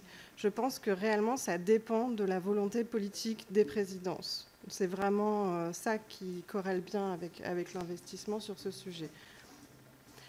Non. Ah oui, il y a des femmes présidentes d'établissement. Ma présidente Fabienne Casoli de l'Observatoire de Paris, mais voilà. Voilà, je voulais aussi évoquer aussi, comme on a vu qu'une situation vraiment propice était le doctorat. Il y a des choses qu'on peut mettre en place, et en particulier, on n'a pas encore cité ici les écoles doctorales. Il se trouve que les écoles doctorales, encadrent, administrent les doctorats, mais également les habilitations à diriger des recherches. Et en particulier, il est possible, si la volonté existe, d'imposer aux personnes qui se présentent à l'habilitation à diriger des recherches d'avoir été formées sur les questions de violences sexistes et sexuelles et les questions de l'encadrement plus généralement. C'est quelque chose que nous avons mis en place au Conseil scientifique de l'Observatoire de Paris et qui vaut maintenant si une personne va être HDR par l'école doctorale d'astronomie et d'astrophysique d'Île-de-France, elle doit, avant de se présenter, avoir suivi une telle formation. Enfin, pour les expériences, les comparaisons avec l'étranger, je voudrais juste dire, en fait, je pense que les pays du Nord ne font pas nécessairement mieux que nous. Pourquoi ? Parce que en particulier, c'était le cas au Danemark où j'ai passé 3 ans. Même si dans la société en général autour, on a une société qui est peut-être moins, je veux dire, qui connaît moins de violences de genre en général, en fait, les structures, les universités sont des lieux de pouvoir beaucoup plus hiérarchisés que dans les pays du Sud, comme par exemple la France, l'Espagne, l'Italie, etc. Donc c'est vraiment en fait le manque de collégialité, le fait qu'il y ait des mandarins qui soient nommés à vie, c'est vraiment le modèle anglo-saxon hein, des structures universitaires, favorise en fait la violence. Absolument. Et l'interdépendance. Voilà. Pardon. Merci beaucoup pour toutes ces précisions. Alors, je vais céder la parole à Monsieur Jérôme Courduriez, qui a l'avantage de compléter tous ces propos déjà fournis en apportant des réponses à nos rapporteurs et aux membres de la délégation, s'il vous plaît, monsieur. Merci beaucoup, madame. Merci infiniment aux membres de la délégation qui ont soulevé toutes ces questions intéressantes. Alors, je ne suis pas sûr de répondre à toutes, effectivement, mais je vais rebondir sur un certain nombre d'entre elles. Alors, Madame Rossignol, je ne sais pas si elle est toujours dans la salle, a soulevé tout à l'heure la question a fait une allusion à la situation d'une professeure d'université habilitée à diriger des recherches, suspendue alors qu'elle avait dénoncé des agressions sexuelles. Je crois voir de quelle situation elle évoque. Je ne la connais pas très en détail, je ne vais pas réagir sur la situation évidemment elle-même. Mais ce que je voudrais signaler au passage, c'est qu'évidemment, vous le savez toutes, hein, se pose la question de savoir quand surviennent des violences sexuelles et sexistes, de savoir ce qu'il se passe lorsqu'on les dénonce. Et parfois, un certain nombre de... Alors, il y a des victimes, bien sûr, qui sont invitées, et elles sont certainement plus nombreuses aujourd'hui à le faire qu'hier, à dénoncer les violences dont elles sont l'objet. Mais il y a aussi un certain nombre de personnes qui en sont témoins, qui très souvent se taisent, surtout quand les auteurs de ces violences sont des pères. Je pense dans le monde de l'enseignement supérieur et de la recherche, hein, ce n'est pas un monde professionnel sur ce plan meilleur que les autres. Et donc, on sait, alors je ne m'appuie pas sur des enquêtes qui ont été menées, je m'appuie sur une expérience observée. On sait qu'il est parfois difficile, pour des tas de raisons corporatistes, pour des collègues enseignantes et enseignants-chercheurs de dénoncer des faits dont ils ont été témoins. Et parfois, malheureusement, un certain nombre d'événements leur donnent raison. Je pense en particulier dans un certain nombre de situations où des personnes qui dénoncent des faits de violences sexuelles et sexistes dans le cadre réglementaire de leur établissement se voient pour autant poursuivis pour diffamation en justice. Ce n'est pas spécifique à nos métiers, c'est quelque chose qui malheureusement n'est pas rare dans le domaine de la prise en charge des VSS. Donc là, effectivement, encourager les personnes à se saisir des dispositifs de signalement qui sont de plus en plus nombreux et, on peut l'espérer, de plus en plus efficaces, se confrontent à cette difficulté-là. Ensuite, je voudrais réagir à d'autres questions qui ont été soulevées à propos... Alors, Laure Darcos parlait de l'emprise des directeurs de thèse et des directeurs de labo qui peut exister dans un certain nombre de situations. Olivia Richard a évoqué la difficulté des encadrants, des encadrantes à réagir, à prendre en charge un certain nombre de situations vécues par les étudiantes et les doctorantes. C'est souvent des femmes, comme je l'ai dit tout à l'heure, qui ont rencontré des situations de VSS dans le cadre de leur activité de recherche, hein, par exemple sur le terrain. Eh bien, à ces deux questions qui sont évidemment différentes, j'aimerais répondre par la formation. C'est-à-dire que, alors j'ai noté avec intérêt hein, ce qu'a dit notre collègue en astronomie, et qui rapporte le fait que à Paris, les collègues désirant se présenter à une habilitation à diriger des recherches dans cette discipline doivent prouver avoir suivi une formation VSS. Je l'ignorais, je trouve ça formidable. J'ai bien peur que ce soit une exception, ou pas loin. En tous les cas, moi, je ne connais pas beaucoup d'autres disciplines où on impose ce genre de conditions. Je fais partie d'un laboratoire dont l'Assemblée générale a voté la modification du règlement intérieur pour obliger les collègues qui encadrent des thèses et des recherches collectives à suivre ce genre de formation. C'est pas une question tout à fait réglée encore. J'ai bon espoir, mais elle n'est pas encore tout à fait réglée. Et en tous les cas, moi j'ai l'impression qu'on se confronte à une difficulté qui est difficile à définir et qui fait que de toutes les façons, on est dans un monde professionnel où beaucoup de nos collègues euh, considèrent bien souvent qu'ayant fait des études très longues, ils n'ont plus grand-chose à apprendre. Alors dans le domaine de leur activité de recherche évidemment, mais dans le domaine de la formation, quand il s'agit de se former soi-même à d'autres outils ou d'autres oui, à d'autres outils, à d'autres notions que celles qui nous sont directement indispensables dans nos activités de recherche, eh ben, c'est parfois difficile de convaincre les collègues. Alors c'est la question des VSS en particulier, mais pas seulement.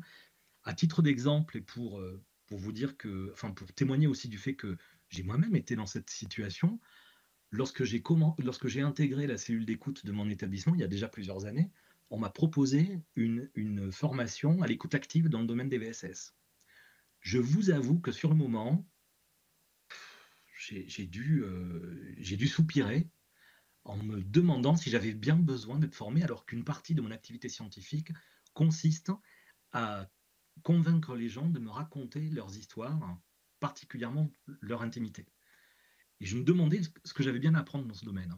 Alors, j'ai suivi la formation et ça m'a tellement apporté que je vais la resuivre à nouveau cette année, grâce au ministère qui a mis en place ces formations de façon centralisée. Donc vraiment, je peux en témoigner, on est dans un domaine professionnel où il est compliqué de convaincre les collègues de l'importance de se former de manière continue à un certain nombre de choses. Les VSS en font partie. Donc c'est pour ça que j'insistais là-dessus à ce sujet tout à l'heure.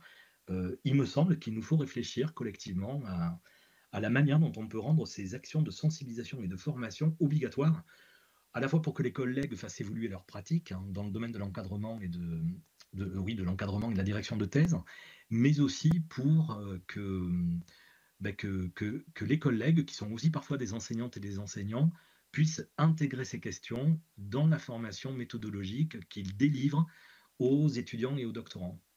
À ce sujet, justement, il y a encore trop peu de formations doctorales qui rendent obligatoire des modules de formation dans le domaine des VSS. Alors, je suis pas plus sûr de connaître bien la structure parce que localement, la commu est en train de se transformer, mais je l'appellerai le collège des docteurs, peut-être que je me trompe, est en train justement de réfléchir à la mise en place de ce genre de formation. Je sais que c'est le cas ailleurs. Ça, c'est quelque chose qui va dans le bon sens, me semble-t-il. Quant à la formation initiale, en licence ou en master, où on apprend les rudiments de la recherche dans un certain nombre de disciplines, là aussi, on se confronte à une autre difficulté qui est liée au fait que des établissements peuvent avoir la volonté, qu'ils soient gros ou petits, de favoriser la mise en œuvre de formations obligatoires qui sensibilisent au risque des VSS tous les étudiantes et tous les étudiants. Je connais le dispositif qui est proposé par l'IMT Atlantique.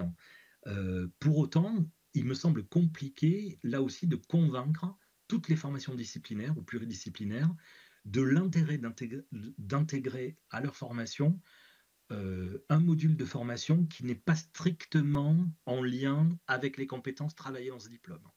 Là aussi, on se confronte à une autre difficulté, me semble-t-il, je voulais la signaler au passage. Enfin, et pour terminer, je voudrais réagir sur une dernière chose à partir des questions soulevées notamment par Marie-Pierre Monnier, mais peut-être pas seulement. Eh bien, que faire enfin, quelle est la place des garçons dans tout ça? Ben, je pense qu'une manière de répondre à cette question, c'est justement ce que je disais à l'instant, c'est-à-dire la formation. Il faut, je crois, absolument, non pas seulement former les doctorantes et les étudiantes, évidemment, à être plus alertes sur les signaux d'alerte, en quelque sorte, les situations à risque, etc., mais aussi former, évidemment, les garçons et les jeunes hommes au cours de leurs études à ces situations auxquelles ils participent, ou bien en étant complices en laissant faire un certain nombre d'actes dans des événements festifs, en laboratoire ou en congrès, ou alors parce qu'ils sont eux-mêmes auteurs de violences, quel qu'en soit le degré. Pour terminer tout à fait, je voudrais réagir sur la question des moyens. Je suis assez d'accord avec notre collègue astronome lorsqu'elle dit que le problème des moyens, moi je ne me prononcerai pas sur les moyens nationaux, nos collègues de l'enseignement du ministère sont plus compétentes que moi pour en juger. Mais ce que je constate à partir de ma propre expérience, hein, c'est que dans les établissements, les moyens alloués à la prévention et à la lutte contre les VSS, hein, et plus généralement à l'égalité femmes-hommes, hein, dans le monde professionnel et parmi les étudiantes et les étudiants, sont étroitement dépendants de la bonne volonté des présidences de nos établissements. Alors, j'ai la chance d'être dans un établissement qui considère cela comme, et de plus en plus comme un sujet prioritaire, mais parmi d'autres, bien sûr, mais ça n'a pas toujours été le cas. Et je ne suis pas certain que dans quelques années, lorsque la gouvernance aura changé, ce soit toujours le cas. Donc là, je pense qu'en dépit de l'autonomie qui caractérise les établissements d'enseignement supérieur et de recherche, je pense qu'il nous faut réfléchir à un minimum d'encadrement qui oblige les établissements à consacrer des moyens minimums ou maximum, hein, selon le point de vue, à la prise en charge de ces questions. On peut penser par exemple, à titre d'exemple, dans mon établissement, jusqu'à il y a 3 ans, eh bien, les personnes qui étaient en charge des écoutes dans le domaine des VSS le faisaient à titre bénévole. Certaines, pendant 4 ou 5 ans, n'ont pas compté les heures pour recueillir la parole des personnes qui déclaraient être victimes de VSS, de témoins, pour mettre en forme leurs témoignages, entretenir la relation avec elles pour prendre de leurs nouvelles et les orienter, leur donner accès à un certain nombre de ressources, établir des comptes rendus, les communiquer ensuite au-delà dans le cadre du traitement administratif et juridique. Tout ce travail a été fait pendant des années, c'est plus le cas, à titre bénévole. Ça, il faut absolument le changer parce que je sais que c'est encore le cas aujourd'hui dans de trop nombreux établissements. C'est un exemple parmi d'autres. Merci beaucoup. Eh bien, écoutez, je tiens véritablement à vous remercier au nom des rapporteurs pour toutes ces réponses aux nombreuses questions qui vous avaient été posées. On l'a bien vu, cette table ronde sur les violences sexuelles et sexistes dans toute la filière scientifique était très utile. Merci à vous de l'avoir organisée, puisque la conclusion que vous faites, professeur, est inquiétante. Et par contre, on sait d'où on part en réalité, puisque vous dites qu'il ne faudrait pas que la lutte contre les violences sexistes et sexuelles soit à géométrie variable en fonction de l'investissement, de l'engagement des établissements, des directeurs, des chefs d'établissement. Donc, merci à vous, mesdames, messieurs, pour avoir dressé un tableau précis en termes de statistiques, même si nous manquons d'informations, les études sont trop lointaines, pour avoir aussi initié et donné des perspectives par rapport aux politiques publiques avec le ministère, et puis finalement mis en exergue, mis en lumière qu'un certain nombre finalement de jeunes filles ne s'orientent pas ou arrêtent leur programme, leurs études scientifiques à cause des violences sexuelles et sexistes. Et donc j'imagine que les rapporteurs vont vraiment tirer profit de cette table ronde pour avancer dans leurs travaux et faire des propositions à l'issue de ces nombreux mois de travaux. Merci à vous pour cette participation. Merci à vous, monsieur, en distanciel. Et je vous souhaite à toutes et à tous une belle après-midi. Au revoir. Merci beaucoup.